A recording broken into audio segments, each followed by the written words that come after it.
दोस्तों आज की इस वीडियो में एसएससी जीडी 2024 से जुड़ी 6 बड़ी अपडेट्स को हम कवर करने वाले हैं। आज हम बात करेंगे वेबसाइट अपडेट्स के रीजन के बारे में, रिजल्ट डेट के बारे में भी हम बात करेंगे। न्यू नोटिस आउट हुआ है PT, PST, DV, DME and RME result को लेकर, उसके ऊपर भी हम बात करेंगे। रोजगार मेला की न्यू डेट्स निकलकर सामने आ रही हैं, उसके ऊपर भी हम डिस्कस करेंगे। इसके अलावा cut off analysis and joining date के ऊपर भी हम बात करेंगे। सो काफी इंपॉर्टेंट वीडियो आपके लिए रहने वाली है, वीडियो को एंड तक आप जरूर देखिएगा। सो चलिए बिना किसी देरी के वीडियो को स्टार्ट करते हैं। सबसे पहले स्टार्ट करेंगे वेबसाइट अपडेट से। एसएससी ने अपनी ऑफिशियल वेबसाइट को 25 नवंबर 2024 को अपडेट कर दिया। अब इसके अपडेट होने के बाद से ही ये कहा जा रहा है कि एसएससी जीडी का रिजल्ट कभी भी आउट हो सकता है, लेकिन इसके पीछे का असली रीजन क्या है वो यहाँ पर आपको मैं बताने वाला हूँ। सो अगर हम रीजन्स की बात करें वेबसाइट अपडेट को लेकर, सो पहला रीजन है SSC CGL tier 1 result out करना। सेकेंड रीजन है एसएससी एमटीएस 2024 के आंसर की आउट होना। थर्ड रीजन है SSC GD final result out होना। एंड फोर्थ रीजन है monthly maintenance of the website in the end of every month. हर महीने के आखिरी में वेबसाइट की मेंटेनेंस की जाती है और उसके बाद भी वेबसाइट को अपडेट कर दी जाती है। सो ये 4 बड़े रीजन्स हैं जो डायरेक्टली जुड़े हुए हैं वेबसाइट अपडेट से। लेकिन यहां पर अगर मैं प्रायोरिटी बेसिस के ऊपर एसएससी के मेन टास्क के बारे में बात करूं तो 2 मेन टास्क है प्रायोरिटी बेसिस पर एसएससी के। फर्स्ट है एसएससी एमटीएस की आंसर की को आउट करना एंड सेकंड है एसएससी जीडी का फाइनल रिजल्ट जो है वो अनाउंस करना। अब इन दोनों में से भी जो एसएससी जीडी का रिजल्ट है उसको टॉप प्रायोरिटी के अंदर रखा गया है। अब टॉप प्रायोरिटी के अंदर एसएससी जीडी के रिजल्ट को क्यों रखा गया है वो रीजन अब मैं आपको बता देता हूं।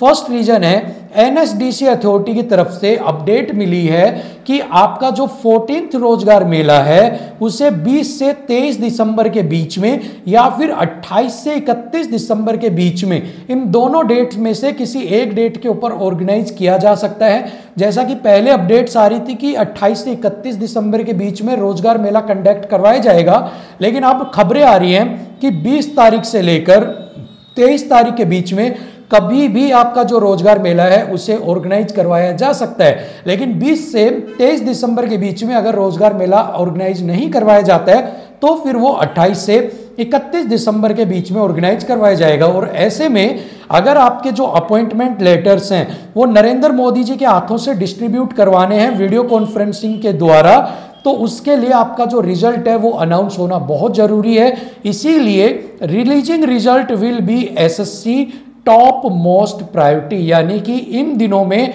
अकॉर्डिंग टू एमएचए गाइडलाइंस जो एसएससी है उसकी टॉप मोस्ट प्रायोरिटी है कि सबसे पहले जो जीडी का रिजल्ट है उसे अनाउंस किया जाए। सो यहां पर पूरी संभावना है, प्रबल संभावना है कि एसएससी जो है वो सबसे पहले जीडी का जो रिजल्ट है उसे अनाउंस करेगी और उसके बाद ही जो अदर 3 रीजन्स मैंने बताए थे उनको यहां पर स्टेप वाइज स्टेप यहां पर पूरा करेगी।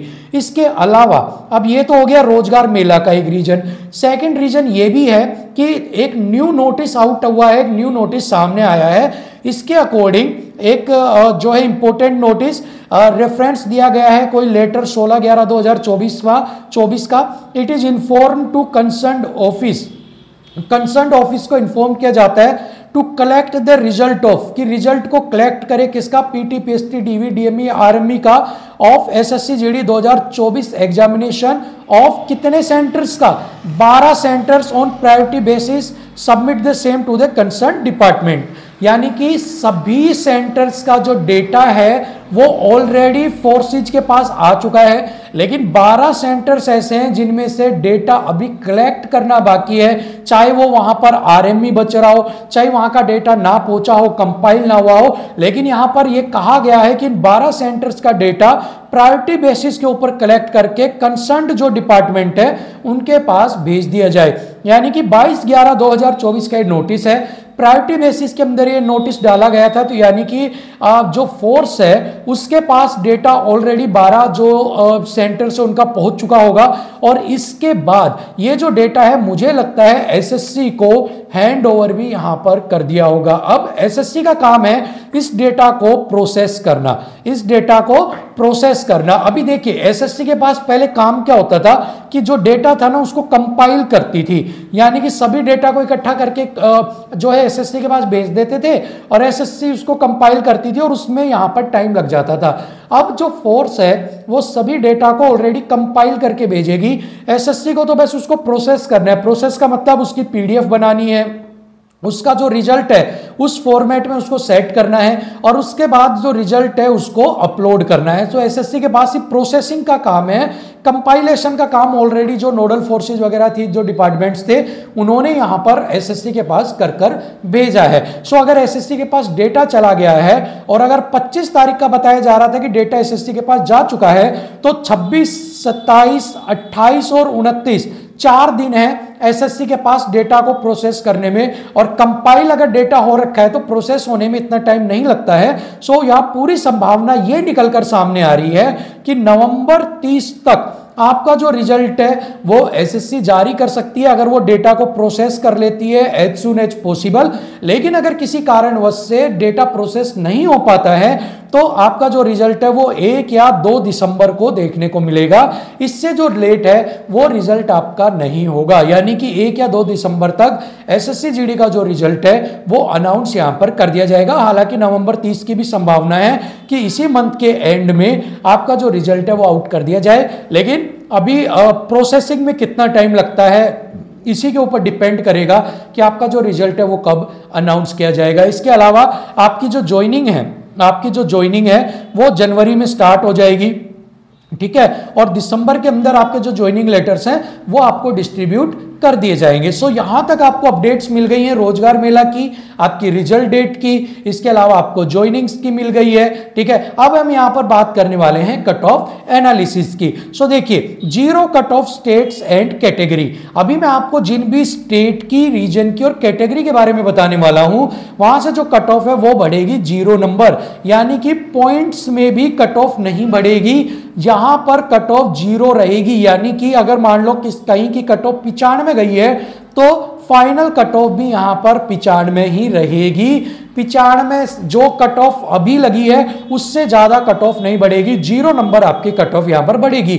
अगर आप इस लिस्ट के अंदर आते हैं तो आप मान लो अरुणाचल प्रदेश ग्राउंड से ईडब्ल्यूएस कैटेगरी से आप आते हैं तो आप मानकर चलिए आपका सिलेक्शन 100% कंफर्म है, आपकी जो कट ऑफ है वो नहीं बढ़ेगी। अब कौन कौन से स्टेट, रीजन, कैटेगरी हैं? फर्स्ट है Arunachal Pradesh ground region EWS, second है Himachal Pradesh border SC, third है Ladakh ground SC, Ladakh ground OBC, Manipur ground EWS, Manipur border SC, Manipur border OBC, Meghalaya ground EWS, Meghalaya border EWS, Mizoram ground EWS. Next अगर बात करते हैं तो Mizoram border OBC, Nagaland ground EWS, Nagaland border unreserved, Pondicherry ground EWS, Sikkim ground EWS, Sikkim border unreserved, Sikkim border ST, Sikkim border SC, Sikkim border OBC, Tamil Nadu ground EWS, Tripura ground EWS, Tripura border EWS. तो ये 22 जो ऐसी categories हैं आपके बॉर्डर ग्राउंड रीजन से, इनकी जो कट ऑफ है वो 0 बढ़ेगी। 1000% इनका सिलेक्शन हो जाएगा। सो अगर यहां पर आपके नंबर या तो कट ऑफ के बराबर है या फिर कट ऑफ से चाहे 50 नंबर ज्यादा हो, चाहे 0.1 नंबर ज्यादा हो, आपका सिलेक्शन 1000% होने वाला है। सो अगर आप इन 22 कैटेगरीज के अंदर आते हैं तो आप ये मानिए आपके सिलेक्शन को कोई भी नहीं रोक सकता है। 1000% आपका जो सिलेक्शन है वो यहां पर होने वाला है और कट ऑफ यहां से 0 नंबर बढ़ने वाली है। अब इसके बाद हम बात करेंगे ऐसे स्टेट्स के बारे में जहां पर जो कट ऑफ है वो हाईएस्ट जाएगी, यानी कि 6 नंबर से लेकर 8+ नंबर तक आपकी जो कट ऑफ है वो जा सकती है। अब ऐसे कौन से स्टेट, रीजन, कैटेगरी हैं वो भी हम देखते हैं। सो सबसे पहले है highest cut off states, that is 6 to 8+। Assam के ग्राउंड रीजन से अनरिजर्व, आसाम के बॉर्डर रीजन से अनरिजर्व, बिहार के ग्राउंड से अनरिजर्व, बिहार के ग्राउंड से ओबीसी, बिहार के नक्सल से unreserved, Haryana ground unreserved, Haryana ground OBC, Haryana ground EWS, Madhya Pradesh ground unreserved, Madhya Pradesh ground OBC. Next है Rajasthan ground unreserved, Rajasthan ground OBC, Rajasthan ground EWS, Rajasthan ground ST, Telangana ground ST, Tripura border OBC, Uttar Pradesh ground unreserved, Uttar Pradesh ground OBC, Uttar Pradesh ground EWS, Uttar Pradesh ground SC, Uttarakhand ground unreserved, Uttarakhand ground ST, Uttarakhand border ST, Uttarakhand border unreserved. इसके अलावा वेस्ट बंगाल से ground unreserved, West Bengal ground ST, West Bengal ground SC, West Bengal ground OBC, West Bengal ground EWS, West Bengal border unreserved, West Bengal border SC, West Bengal Naxal unreserved, Naxal ST, Naxal SC and West Bengal Naxal OBC. ये वो 35 regions हैं ground border and नक्सल जहां पर 1000% जो cut off है वो 5 नंबर से लेकर 8+ नंबर के बीच में बढ़ने वाली है। जो भी स्टेट्स, जो भी रीजन और जो भी कैटेगरी ये 35 मैंने आपको बताई हैं, इनमें से जो भी बच्चा इनके अंदर आता है वो 1000% अगर 5 से 8 नंबर के बीच में है, उसके नंबर चाहे फिर वो 6 नंबर हो, 7 हो या 8 हो, अगर 5 से 8 नंबर के बीच में है तो वो यहां पर मान सकता है कि वो सिलेक्शन की लिस्ट में यहां पर है। लेकिन इन स्टेट रीजन कैटेगरी में अगर 5 से कम नंबर हैं तो आप अपने आप को इन कैटेगरीज में सेफ जो है वो मानना सिर्फ और सिर्फ 40%, इससे ज्यादा आप अपने आप को सेफ मत समझना। अब वो स्टेट बच गए जिनमें 1 नंबर से लेकर 4 नंबर तक जिनकी कट ऑफ जा सकती है, और वो 1 से 4 नंबर तक के स्टेट रीजन एंड कैटेगरी आपको सुबह मैं प्रोवाइड करवा दूंगा।